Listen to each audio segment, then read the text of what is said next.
Hi, everyone. Welcome to our presentation today on Employee Engagement Survey Action Planning Best Practices Q&A. So we've set this up more as a question and answer session. We've gathered some of your questions previous to our session today, but we want to encourage you to use the public chat.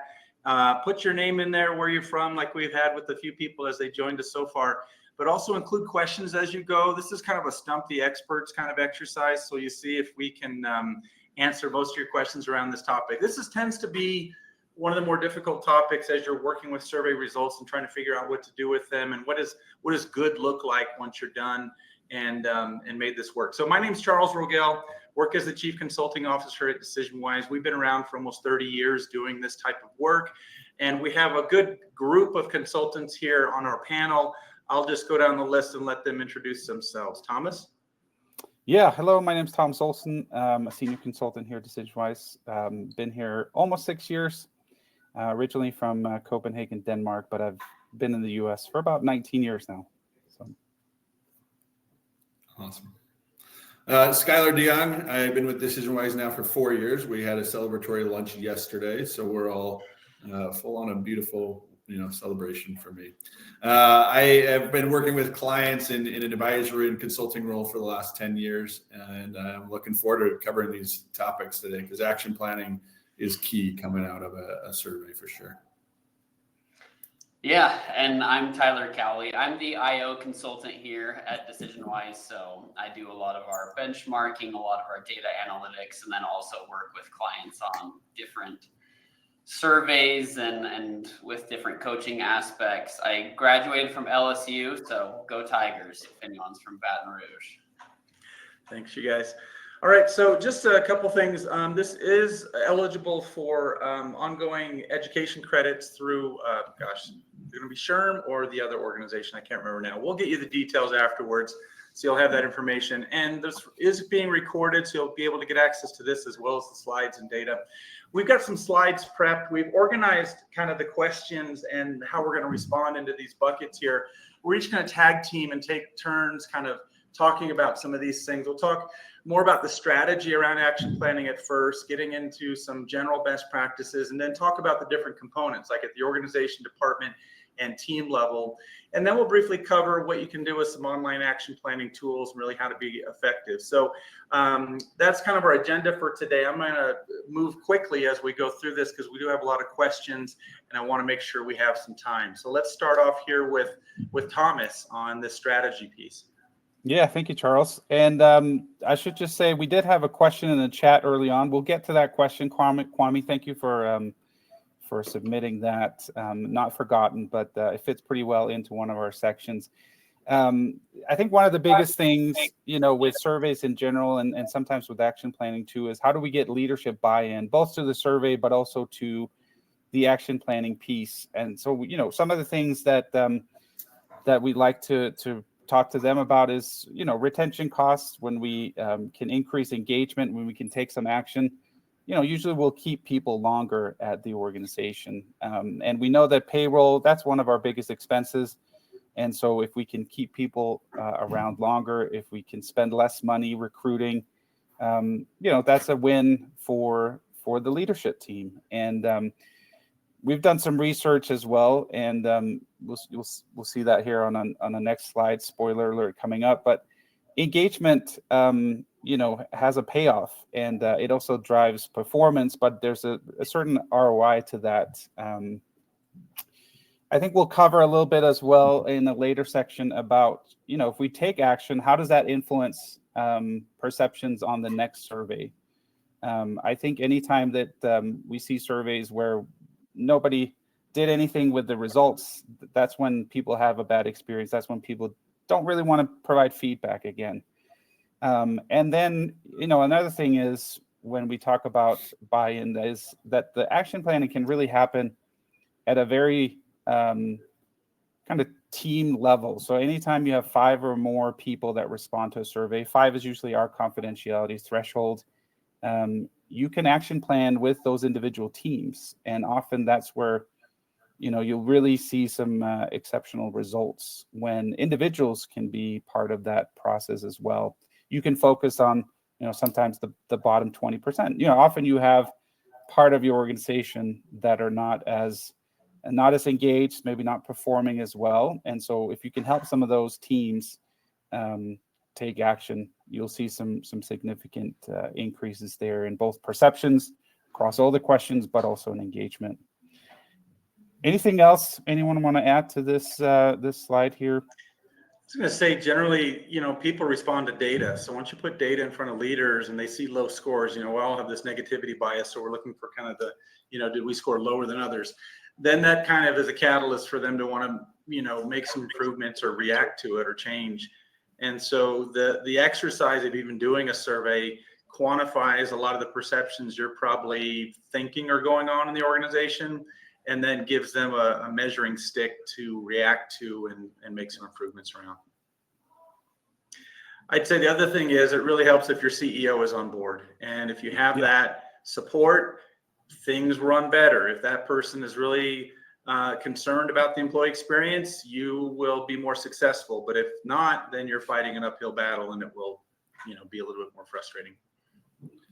I just know from, we talk about retention costs there. Turnover costs are huge. I don't think that it always gets, like, we talk about it, but the cost of actually going out recruiting, the cost of a gap if somebody's gone, but then also the training and onboarding, right? If you lose somebody unexpectedly, it could be 6 months to a year before you have somebody backfilled that's going to be performing at the same level. So as you talk about that can be really big too.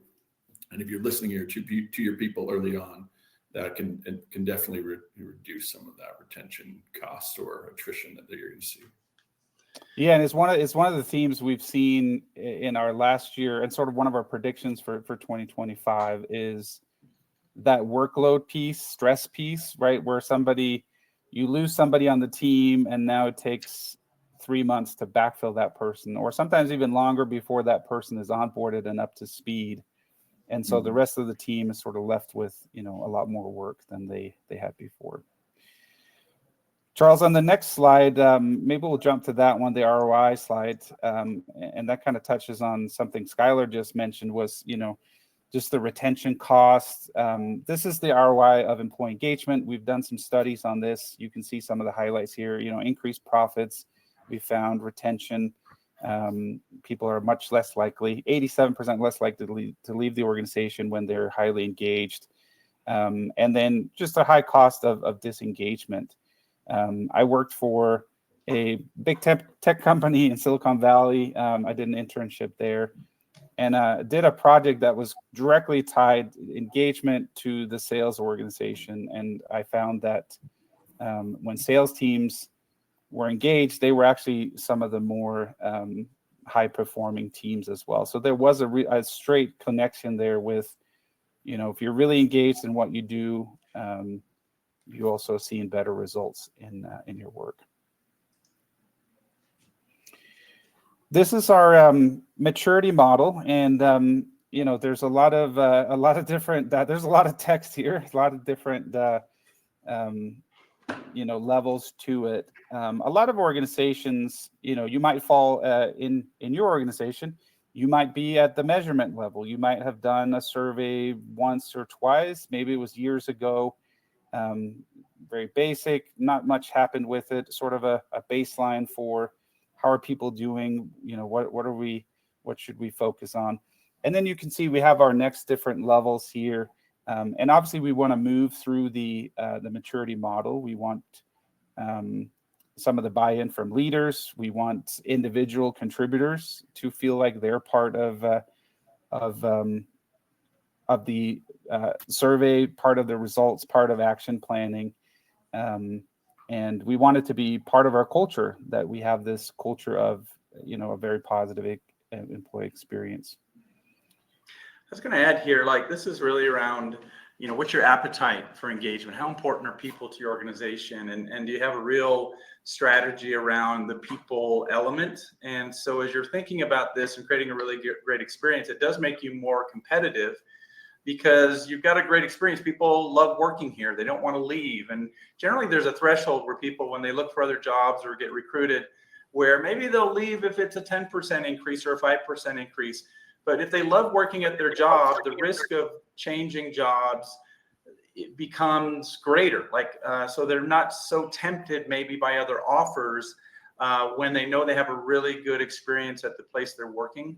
Then money isn't as big of a factor because the risk of maybe, jumping, being successful in another organization is scary to people. So it's a real competitive advantage if you can get up to this integration mastery level. Take some time.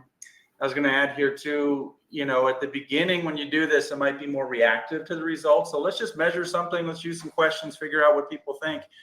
As you get better at this, you start creating the standards by which we want to measure ourselves that we know create a great experience. And then you become more proactive. And so now you're measuring things that make people engaged and drive, good outcomes and create good behaviors from your leadership. And so that's where this transition happens, where you get most of your managers committed and involved in action planning and the whole process. All right, let's see. Yeah, let's jump to our ecosystem. I like to share this when I present results. I think this is it looks a little bit complicated maybe, but there's sort of different levels to what you can do for action planning, which all kind of create this employee experience, as you can see. And then we talk about the 50-50 proposition as, the organization has to do something, but as an individual, you also have to make choices, and you have to ultimately decide, am I going to be engaged in what I'm doing? Am I going to put a little bit more discretionary effort into my work? Or am I just going to show up and kind of do the bare minimum, kind of fly under the radar? That is ultimately up to the individual. But you can see here we have our three different parts of the organization. There are things that senior leadership can do. They set the strategy for the organization. They create the vision. They communicate what's going on. What are the plans coming up? And so that's a place where you can action plan. That might be where you take action on some high-level things that covers the whole organization. Then you have human resources, sometimes, people, operations. And that's where we have, our training. We have our onboarding, recruiting. Do we have the right salary, the right compensation, the right benefits? Are we competitive with the market? Are we seeing some of those things in the survey? And then at the manager and team level, and again, we'll talk more about some of these. At the manager and team level, that's where a lot of that day-to-day experience happens. And that's where a lot of people either connect really well, or that's often what drives somebody, away from an organization. If their manager is not really great, if they're not effective, they're not giving good feedback, or if you don't have a connection with your team. And so these are kind of the three different levers we often talk about that influence the employee experience, which in turn hopefully is positive and hopefully leads to engagement. Yeah, and we're going to talk about these three, or kind of break them down in terms of how do you action plan at each of these levels, and what are some of the common challenges that we experience there as well. I'll say on this slide, what I like about this, and when I'm sharing this with leaders, is I talk about the sphere of control, right? As you talk about the levers, Thomas, those are the things that leaders in the organization can control, that employee experience. I've had high-performing leadership teams that are really frustrated because they are pulling all the right levers, and then they still have some employees showing up fully disengaged. And it is a good reminder to say, you can't force people to be engaged in their work, and you also have to be aware of external factors, right? I've had friends that they've had family members going through cancer or spouses going through cancer, and all of a sudden their job didn't matter as much to them. And even though they worked for a great organization, right, they might have been more in that opportunity group, even fully disengaged at times. There's outside factors in the employee's life that are going to lead them to choose whether they're going to be fully engaged or not. And leadership still has that responsibility of creating a really good experience, but they can only do so much too. Yeah, and I think the thing that comes up for me as I look at this slide are just really the importance of surveying around these topics, so that you do know which levers to actually pull here, so that you can get a good feel for, is it a manager or a team issue? Is it people don't feel they have the resources that they need to actually be doing their jobs, or whatever that may be, communication, all of those different aspects.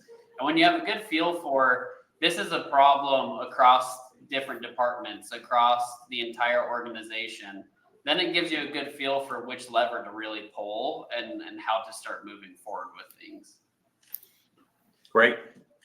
Let's transition then and talk about kind of rollout and action planning here, and what that really means at the organization level. Like, what are the components here that we want to address? And I think I've got. Yeah, Scott. Yeah, you're good. No, Tyler, I think what you talked about with the levers is a really good lead into this, right? The things I'll talk about in the next few slides are really about how do we categorize the feedback? How do we prioritize the feedback? And then what do we do as far as timelining? What do we do from here? So in this scenario, we're assuming, hey, you've got some feedback from your people. You've run an employee engagement survey or done a pulse survey. And what we're looking at here is, first off, let's categorize what we're hearing from people. Is this something where we need to understand things further? Do we need to explore this further? Is there something where we're going, oh, there's a gap in knowledge with our employees. We need to maybe explain something further. And hopefully you get to some things also out of the survey. And I feel like this is where people want to be, is the execution stage, where they get like some quick wins, or they go, oh, I can action off of this directly and I can move forward. I will say, oftentimes as we're looking at feedback, there's times, and it's sometimes frustrating when we have to tell leaders, here's what we're seeing. This is particularly low scores on cross-functional collaboration. Communications topics are regularly scoring low.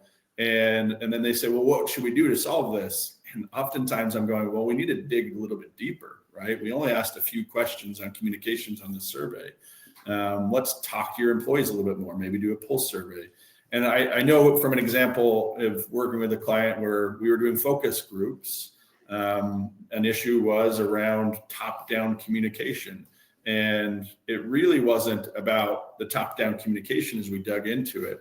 It was just about the speed of changes that were happening in the organization. And people felt like changes were happening too quickly, and they weren't hearing about them as quickly as they wanted to. And some things, there were actually things the leadership couldn't communicate because they didn't even know about it.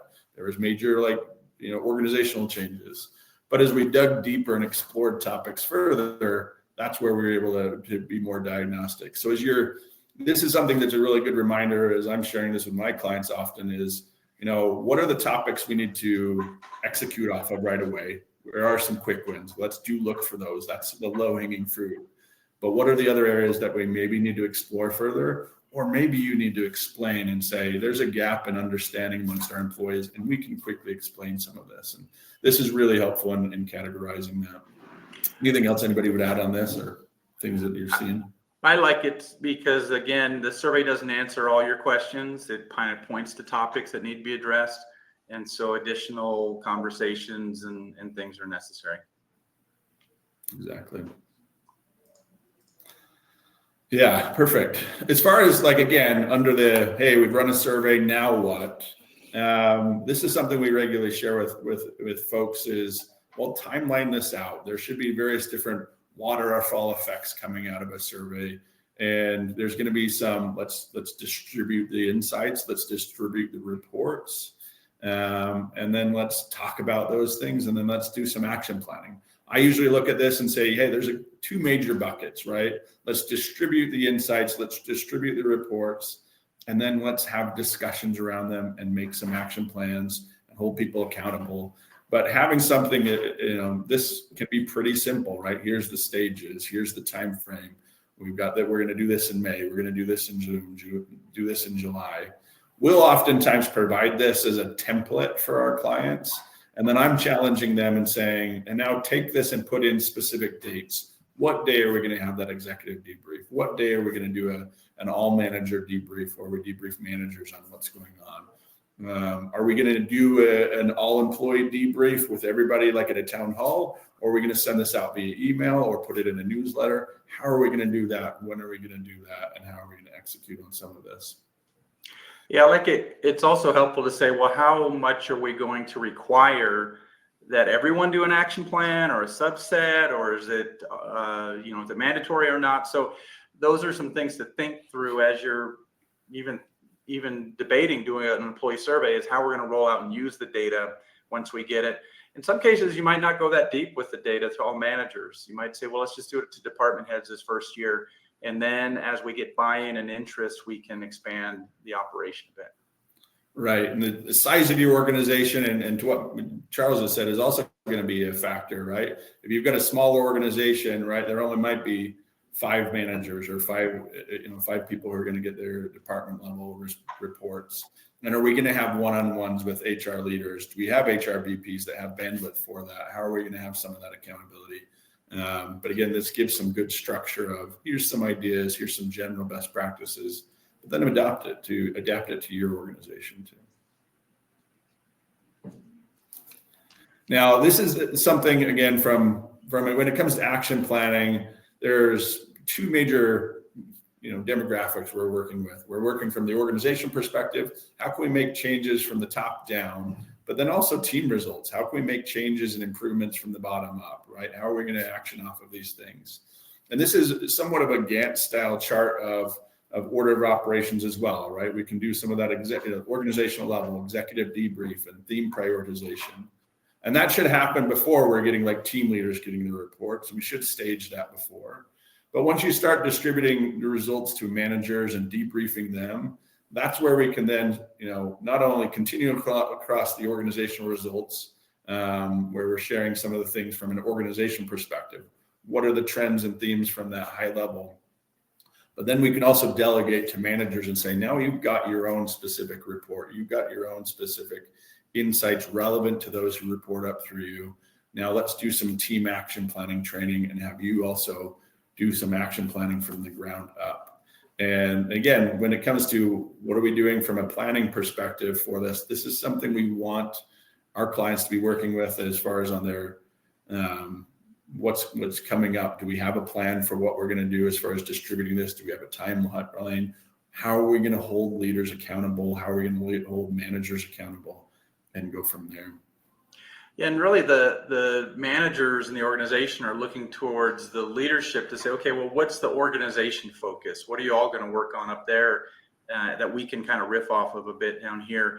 And maybe the organization decides, well, we're going to work on growth opportunities this year and really kind of formalizing what it takes to get promoted or learning opportunities or something like that. And that gives them, so then they know what the direction of the organization is and they can kind of plan accordingly. Yeah. Here further, I'd just say that again, as we're looking at the activities by level, we want to go deeper into what are we doing from an organization perspective? What are we doing from a department perspective? And then what are managers expected to do as well? And they're going to be similar activities. You're going to see in each of these columns, right, there needs to be a debrief. We need to understand what is the data saying. And then from there, let's prioritize themes. What are the insights that we pulled out of that data? What's the story that we're seeing? And this is honestly, as we analyze data with organizations and say, hey, here's what we're seeing in your survey results. Here's some of the major insights. We're oftentimes leaning on the leaders to say, but how would you prioritize this? What's most important to your organization culture right now? What's important to your business needs right now? Because they've got that perspective of what's going on, and they've got the historical knowledge that we quite frankly don't always have.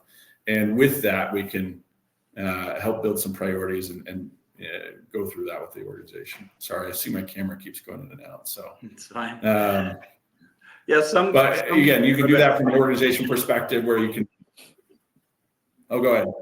I was going to say, in smaller organizations, the department might be the manager, piece. If you have like 100 or 200 employees, larger organizations, there might be big enough departments and or business units where that, makes sense to do a department level action plan. Yeah, I will say on the organizational level, something I want to highlight is those last 3 bullet points of having executive sponsorship. This is something we don't always see. And maybe I'm pandering to the crowd because I'm sure we have a lot of HR representatives in the room, but we really don't want HR to own the whole process. We want to get leaders into the process and have executive sponsors, have a committee being even joined and get other buy-in from other leaders so that this doesn't just become the HR initiative of employee listening. This should be something that concerns all leaders. And it's something we can try to interact with before we've even rolled out the survey, or we've done whatever employee listening campaign, is get some buy-in and say, okay, who's going to be some sponsors coming out of this? How are we going to get some help with this? Mm-hmm. There's Charles, there's a comment here or a question in the chat that I thought was interesting from Rona. She said, thinking about an organization that conducted a survey over 2 years ago, didn't do anything with the results or communicating anything to the masses. What are your top 3 recommended recovery strategies if said fictional organization is interested in conducting another survey? Sounds like Rona might have experienced this, but you know, any insight that we have there. And I was going to say the first thing that I would think of here is, you know, try to think of something that you might have done, even if it wasn't like actually as a result of the survey, but anything that's happened in the last couple of years that you potentially could tie back to the survey, you know, even though it wasn't like a deliberate effort. I think maybe that would be the first step, to try and say, look, we actually did something, even though maybe it was sort of on the periphery or something like that. And I think it's also okay just to say, hey, we got busy, you know, things came up, we went through a lot of change. And so the last survey we didn't get a lot of traction from because, you know, other priorities came up on us, but we are committed this year to take some action and respond to the feedback. So I think people are forgiving in a way in that regard. And generally you still will get good participation, even if you didn't do it last time. Maybe you'll see some people are kind of grumpy about, you know, the last survey, and you'll hear some people say things, but when we've done it the next time, we still get, you know, great participation and good feedback and insight nonetheless. So it doesn't destroy it. Not like, you know, no one's going to take it now because 2 years ago we didn't do anything with it. I was going to echo a lot of what Charles just said. The thing I'd add is own some of the mistakes. Was it we got busy and we didn't do anything based off the results? Was it we didn't plan accordingly on the front end? But I think the other thing is own some of those things when you're also talking to leadership, because you might have to convince like leadership that we want to invest in this, right? And what are we going to do different this year than what we did last time? So I think approaching it from what are we going to do for the participants, make sure people participate is good, but also how do we get leadership buy-in? Well, make sure that we know we're going to do things a little bit differently and make some changes there. Yeah. And better to run one than just not to, you know, to say, we're kind of, we messed up. So we'll let the past kind of determine what we do now. So I think, and Rona said, you know, hey, I could actually think about some things we did. So I like that comment. Yeah. Go ahead, Tom. I was just gonna say that some of the research that I've come across that's most interesting around some of these recovery pieces is that usually people respond really well when something may have gone awry, leadership owns it, and then they do their best to address those issues moving forward. It can actually create greater buy-in moving forward, and people can feel that, okay, we recognize that we did make some mistakes, they owned that, and we're actually making changes moving forward, which can create really positive momentum and positive movement for the organization on the whole level. So I guess just echoing that with a little bit of the research that I've come across that has backed some of those insights that have been shared. Excellent. Well, let's transition. I want to talk about we'll kind of do some case study type exercises here around these 3 different areas. So first we'll start with like, what do we do at the organization level to action plan? So in this instance, the common topic that comes up is around communication. Normally, these are the tougher questions on the survey. We see lower agreement on these statements. Generally, the supervisor does a great job, like you see at the top of this list. You know, question 16 scores higher. At the bottom, we're seeing lower agreement on questions around organization communication, like top-down communication and communication across departments and functions. So typically, hey, we want to action on this. We want people to feel like we're communicating well, listening, that kind of stuff. These are common communication type questions we might ask on a survey. So the next step really is to say, okay, well, what did people say about communication on the survey? And so you can mine your comments a bit, because usually you have an open-ended question at the end that says, hey, what can we do better as an organization? Well, we found that there's 82 comments that mention something about communication, and you can do some summary on that. We have a tool that does an AI comment summaries. It's really helpful because it really gives you some actionable steps potentially right out of the gate from the employee survey results. So, poor communication from management, transparency, channels, recognition. These are pretty common things that we typically hear. But this gives you something to kind of start working with to maybe formulate some action plans. Next, we go to maybe a focus group. So we want to expand on this. Let's get some people together from across the organization that can give us some feedback on communication specifically. And so maybe you tee up a few questions to kind of probe the idea of communication and what it means, and you get some additional insight and topics to work on. So transparency, the culture, it's hierarchical. We don't really have a culture of feedback, things like that. And then processes and resources also kind of limit or inhibit communication in some ways. So this, again, gives you a little bit more data to function or to work with to create some action plans going forward. Another step you can use, and this might be enough. So you might look at this data and say, okay, great, we have enough. As an HR team, we can put together some strategies and some ways to really make this effective. And you put your action plan together. But there's another step here too, which you can conduct. We used to call this, we're calling it an organization action planning session, where you get a group of maybe volunteer employees together that are interested in this topic. We would call this like an engagement summit, where you kind of work on the top topics from your survey. In this case, we talk about engagement. We review the results a bit. We form these action planning teams. Maybe there's a few different subtopics around communication. I'm getting an echo. Is that me, or is that? I'm getting it too. I don't know where it's coming from. I'm getting it too. Let me have you guys on mute, and just hang on mute until we come back. And then you form your action teams. I'll go through this current state, future state, and then actions and how we get there. But essentially, as you get a group of volunteer employees together, you'll put them into different sessions, and normally we can do like a day-long session with them, or you can also do this in a half-day session or virtually. There's various ways to do this, but ideally you're getting them together. You're creating breakout groups, or one group, for example, to talk about the current state. In other words, what's going on in the organization? Why does communication not work? When I talk about sponsors, these sponsors are your executive leaders. So you don't want everyone in charge of communication. Maybe you assign one executive leader to say, hey, I'll lead this group around communication action planning. They define what we're trying to solve for from some of the data from the employee survey. But then we get these groups together to talk about what actions can be taken.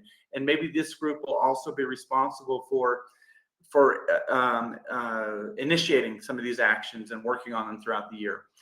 The helpful thing is just getting people talking. So you want to give them like a good hour and a half to kind of discuss the issue, come up with ideas, really describe it very well. Then they regroup, they share what they've kind of distilled from their meetings. They haven't solved anything yet. We've just defined what we're trying to really work on. You want to make sure you have it really well defined. And then you go back to action planning. You define the future state, action plan, and then come up with your actions and present those back to your executive team probably at the end of the day. So this is kind of a format that we'll send you that you can use internally to facilitate this type of action planning session. The way it works is you kind of define who a team leader is, and this could be anyone on the team, but they're really going to be leading the discussion. They're not going to be really taking charge or doing the action themselves, but they're just trying to keep everyone on track and be the spokesperson for the group. And then you have another person that's kind of the secretary, keeping notes, writing things down, organizing this stuff, maybe scheduling follow-up meetings and stuff like that. The way it typically works is when you get people together in this first meeting, you want them to spend some time discussing what's working or not working around communication, for example. What would it look like in the future is the future state in terms of communication. And then how do we build some action steps to get there? So the typical process is everyone just starts throwing out action ideas without really defining what we're trying to solve for first. So in that first brainstorming session, you'll get a ton of ideas. And this also happens at a micro level within team meetings too, where you talk about what's the issue that we're trying to solve for, what's the issue around communication. Well, a lot of things come up. some of which are not feasible or solvable. So we kind of scratch those off. We say, okay, are there items on this list that we really don't have control over and aren't going to, be able to address? Well, yeah, some people aren't going to read the emails or listen to the communication. Leaders are always going to be busy. Let's scratch those off the list and try to solve these other ones. You may have a list of 10, 20 topics here. We say group them together. What are the main themes or topics that we're talking about that we need to solve for? Well, in this case, we don't know what people want to know in a lot of cases around communication. So we need to figure out what to communicate on. The next one might be, well, it's not timely, it's infrequent, it's kind of scattered here and there, there's no consistency, it's unprioritized. We always get a lot of emails about a bunch of stuff. We're not quite sure what's important to really read or not. And then we don't understand the why behind some of this stuff. So it just doesn't make sense to us. No one really explains what this means. In the future, we'll know all that stuff. So the future state's pretty easy to solve for because it's kind of the opposite of the current state. But then the action plans really help us arrive there. And so if you can think about this, if you've got a big group together, you might have 3 big flip charts on the wall, and you're all working together to kind of build these. And then you do your current state, future state, you split them apart and you put the action flip chart blank in the middle. And you start filling it out. How are we going to get from the don't know what to we will know what? Well, let's do some focus groups and team feedback sessions to really understand the topics that people want to be informed about. Next, we're going to do weekly updates. Whatever that is, we're going to have a consistent email that goes out with updates about what's going on. In those emails, we're going to label those number 1 to number 3. Well, number 1's high priority, everyone needs to know. Number 3 is nice to know. And then lastly, we're going to empower direct managers with the information they need to explain the why behind some of these decisions or information topics that go out. So that's where we can leverage them more to kind of inform the team on some of these things. So this puts together a nice, clean list of actions that come out of this one topic around communication. And so that, again, is a lot of stuff. Before we get into the next step, I just want to say there's various ways you can do this as an organization. It can be, more elaborate and structured, like this organization team that kind of runs this throughout the year, or HR can do it, maybe just the executive team themselves. Make sure somebody owns it, though. You all have any other feedback you want to add here in terms of your experience conducting these groups with other companies? What works, what doesn't work? No, I've seen it work pretty well. It's been a good exercise. It brings sometimes cross-functional teams together, which is, you don't often get that opportunity. And that's often one of some of the feedback we see on the survey is cross-functional collaboration might need some help. And so this is one way to bring some of those teams together and solve for that as well while they do this. Yeah, that's a good point, because sometimes we've done it, you can bring all your leaders together to do it, like a select group of different leaders or employees, like you said, from a cross-section of the organization. And just that exercise itself helps as well. I'll just share the energy level I've seen with people when they're in the room doing this. Initially, like, there's some hesitation. People are like, what are we doing? What are we doing here? Like, do we have to work? Like, they're kind of like dragging their feet. But as you get into this, like, oh, we can talk about what we want things to look like. We can talk about this future state. People get excited, and then they start. And as Charles, you kind of noted, like, you sometimes even have to go, okay, stop with the action planning. Let's talk about the ideal future state, because they're going to jump right into solving the problem and problem-solving mindset. And so either way, though, I love seeing the excitement that comes out of the room. Like, it feels like this like slow clap that it's into roar of encouragement and engagement within the group, oftentimes as you're doing some of these sessions. So as you're preparing for them, if you're doing something like this with your organization, don't let that let you stand back from getting these leaders into a room or getting different people into a room to help solve these problems. Because the initial reaction is, I've got so much on my plate. I don't want to take a few hours to do this, but you'll start to see people really love this activity, being involved in that process. Agreed. Yeah, and Rona's got some good tips here too as you're doing this and facilitating. Look for the quick wins. Like, what can we really do now versus what's long-term strategic we know is going to take some time to fix. And the voting idea is great too, the red dot.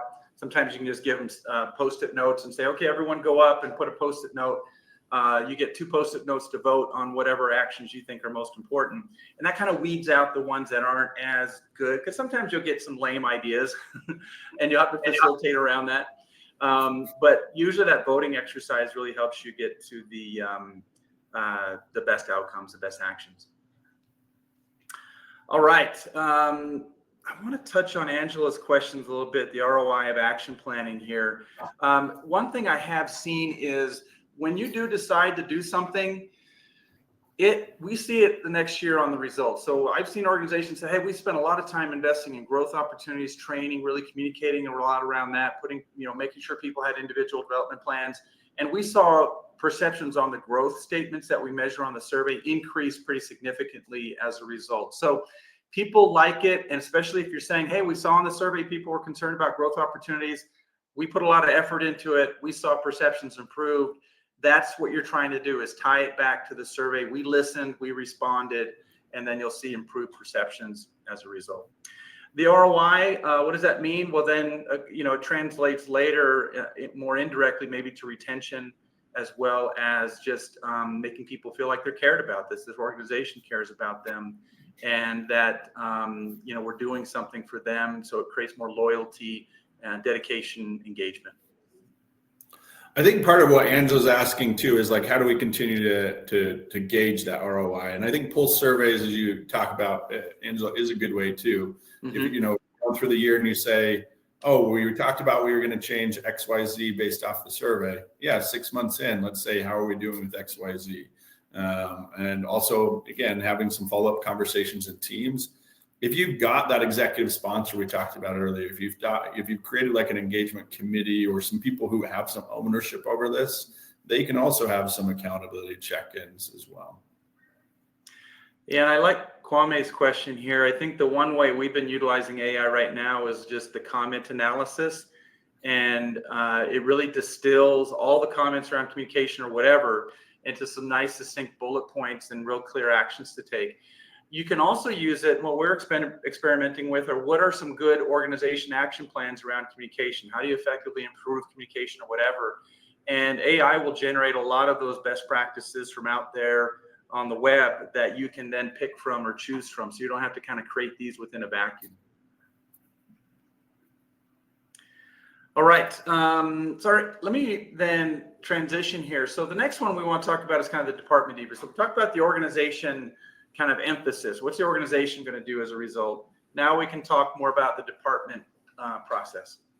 Yeah, and so here we have, this is a high performing organization for some of these teams. You can see the end value, that's how many people participated. And so this is our first kind of a next level after the org-wide results. Now we're looking at departments, and you as an HR generalist or partner, HR business partner, maybe you're on a committee.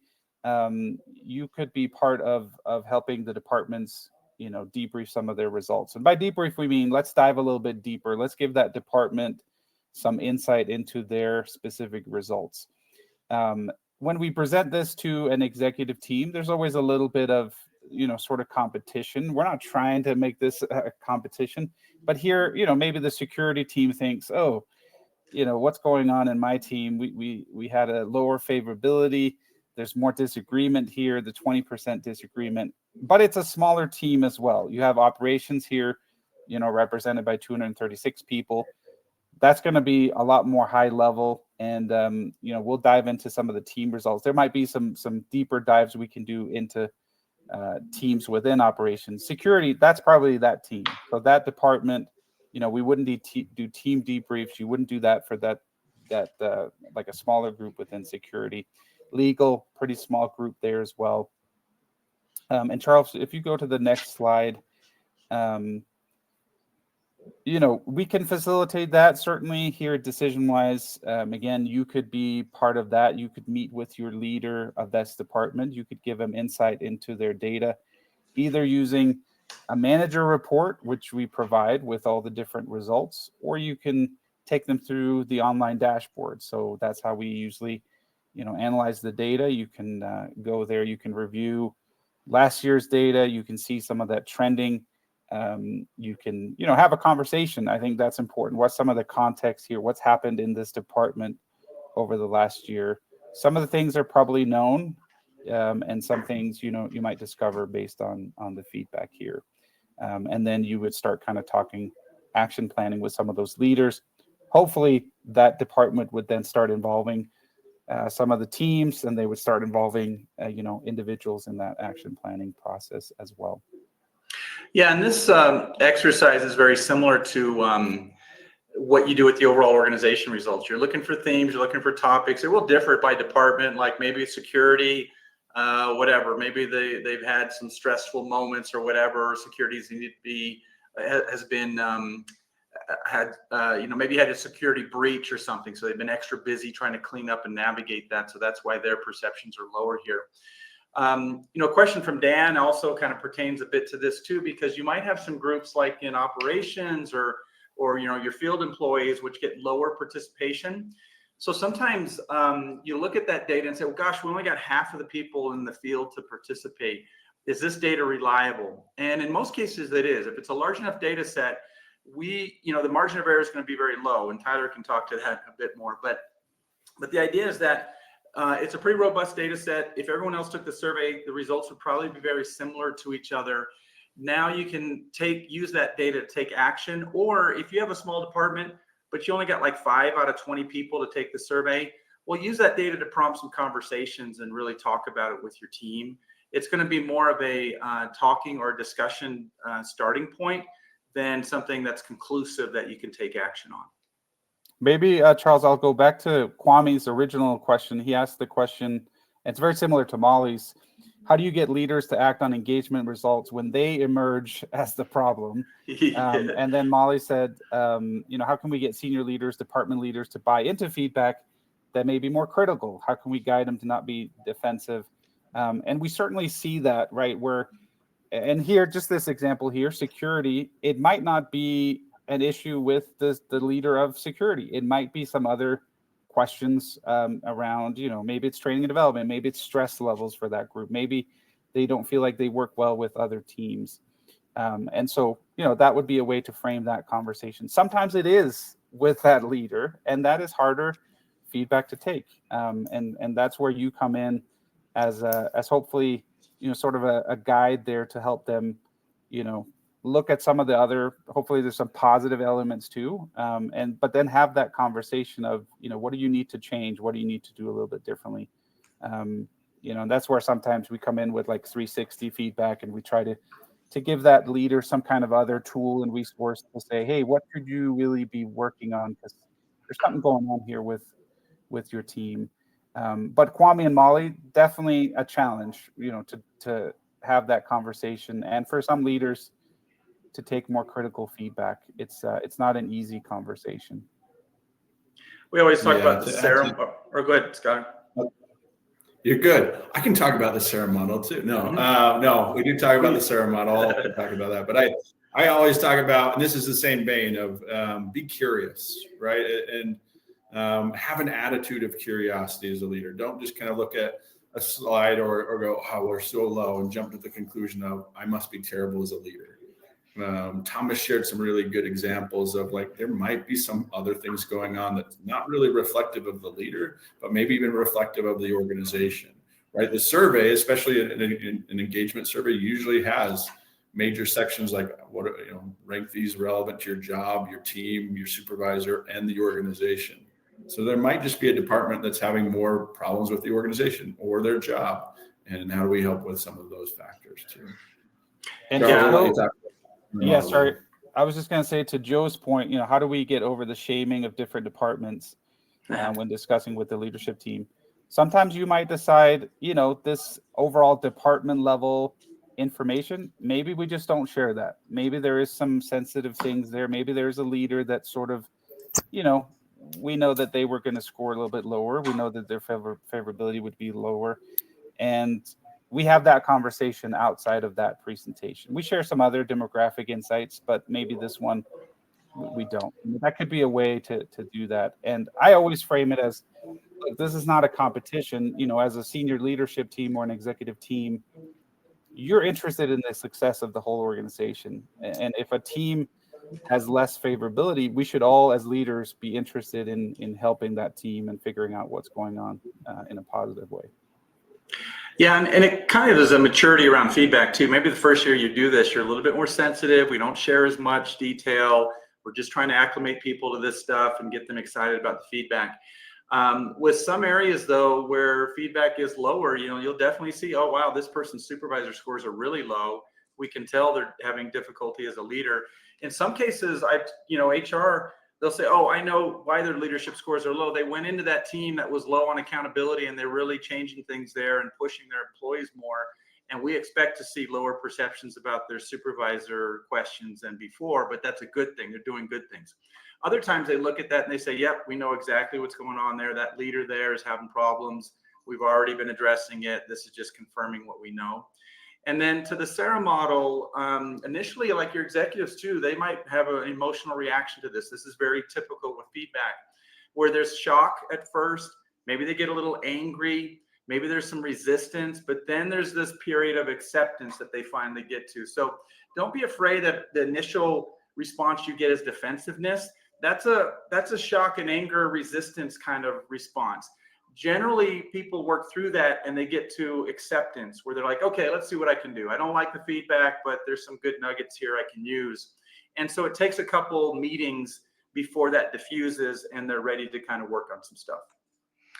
Yeah, and I think a common thread amongst both Molly and Joe's comments are really just about being able to slow things down a little bit and ask questions around, what does this actually mean for us? And I liked one of the comments from, I think it may have been from Skylar earlier, that was around just making sure that we're slowing down to ask, what does this actually mean?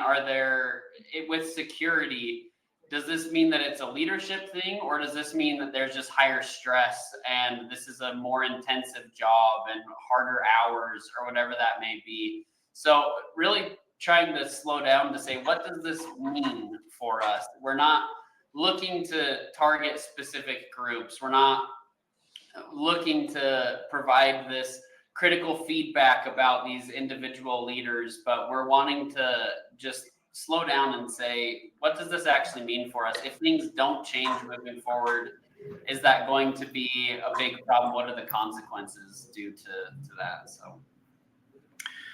So I'll just share one last thing on this, or one last thought. I mean, this is a pain point, right? What do we do with leaders who maybe aren't mature enough to take this feedback, or are going to jump to conclusions? And it's that model that Thomas shared too, right? As HR leaders, as consultants, as confidants, as coaches, you can turn to those leaders and give them advice and tell them to slow down and let's dig into this. But just like the employees have a decision whether they're going to be engaged or not, sometimes those leaders aren't going to listen to you. And it's frustrating because you're like, I tried to frame this perfectly, but they're still going to choose to, whether they're going to be emotional, how they react to that as well. So there are some things you can do to mitigate that. And that's, I think, everything we've kind of listed. I guess my final note is, don't be surprised if it also fails. If the leaders still choose to be offended, or if they choose to be upset about some of the results, or be competitive or have some shaming, that does happen, and you can try to mitigate it, but it's not always going to be the solution for sure. And then I suppose if you do have year-over-year data, you can show that the lack of change has persisted with employees leaving the organization or continually feeling disengaged, or whatever that may be. And so then that year-over-year data may become more of an ally as well if you do have some serious resistance. Yeah, and so let me transition here. So I see we're running out of time a bit. So Tyler, let's transition and talk about kind of the team action planning piece, and maybe we'll address or talk to this a bit quickly so we can get to our conclusions. Yeah, it's going to be tough for me to talk quickly, Charles, because I love this data so much. But I definitely, due to the lack of time, we want to be sure we wrap up and get to everything effectively. But I love this slide particularly we have seen, and this gets back to common threads that have been talked about by Rona and others around pulse surveys and the best way to actually action on things moving forward. And I love this because we did this case study here where a survey was ran, and we ran a pulse survey 6 months later after the annual survey. We measured a lot of similar themes, and then we asked, did you actually meet as a team to discuss the results from this last survey? And you'll see here the favorability scores being in that greenish blue are pretty substantially different when individuals actually met to discuss the results from the last survey versus when they did not. Those yes answers versus no, which really show the impact that these action planning this action planning can do for your organization and do for their favorability results when they feel they've been heard, that they've been listened to, that leadership understands where things are actually at, and then they're not just being ignored and this data isn't going on deaf ears. We have manager reports. This is really important when you do have large organizations to break the data out one by one, so that this is going back to that department slide that Thomas shared earlier, where you can break things out and actually see where are the pain points, where are the highs and lows, where are things actually going right and where are they going wrong. If it's security, why is security feeling differently than finance or whatever that may be? And Charles pulled up one of these example reports here. I'll let you talk to that, Charles. Yeah, I was just going to say, these reports, generally you want to provide something to your managers that's a little bit easier to digest and use. An online platform is helpful, but a lot of times they don't want to log in. They don't want to sort through data. So the more you can kind of package results for each leader, maybe you're doing exports on your own for them, to give them the data they need to kind of create some action plans, and generally showing them what are your high scores, low scores, trends over the year, and then breakouts for each of the different question sets. The idea then is to really give them data, because they're just going to say, just tell me what to do. What should I focus on? Well, you can look at your lower scoring questions, and these are usually some of those topics that are more important to action on. And then you can also provide them some resources around some of these action planning topics like growth or tools and resources and things like that. So the more you can do to kind of make it easy for managers to action on their data, the more successful they're going to be. They won't come up with an excuse to say, well, I just didn't know what to do based on, my survey results.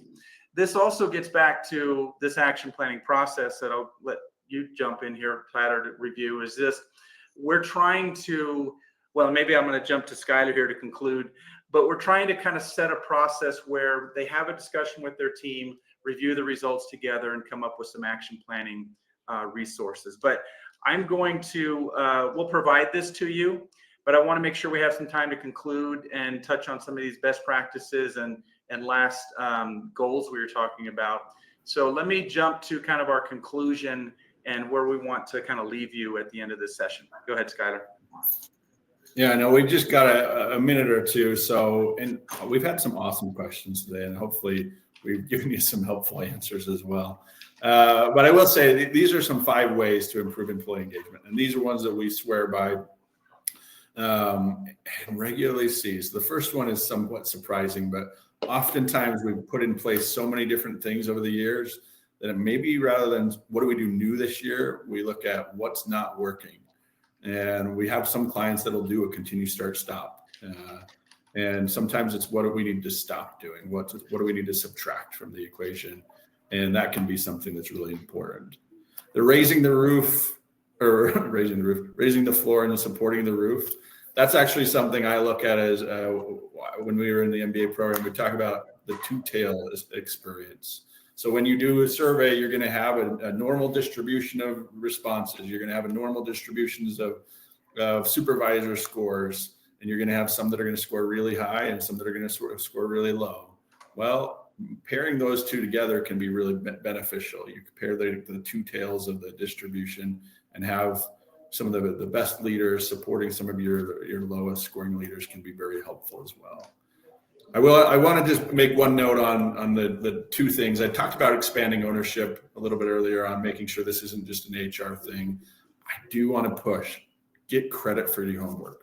This is something we see all the time as organizations do good action planning. They do some good execute on it, but they don't take credit for what they've done.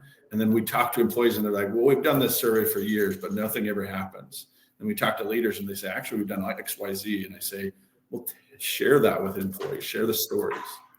As a final note, I know we want to talk about a little bit about our next steps of, I think this is probably just the last slide of, we do have an EX certification where we go deeper into a lot of these topics. I know we're skipping over some things. Come talk to us. We want to share some of our best insights or best practices. But the EX certification is a course where we can actually train you on some of these best practices even more in depth and get you certified as a leader to also be, a great employee experience HR leader. Any notes on that, Charles? You down? Yeah, no, this we do regularly. We'll send some information about it as well. We're kind of scratching the surface, but we keep these sessions going as well. So join us on our next one. We'll expand, provide more examples, and as well as the slides from today's presentation that have some of those things, those tools that you can use within your own organizations. Thanks for hanging out with us a little bit longer. We appreciate your attendance, and we hope that you join us on a future session. Thanks, everybody.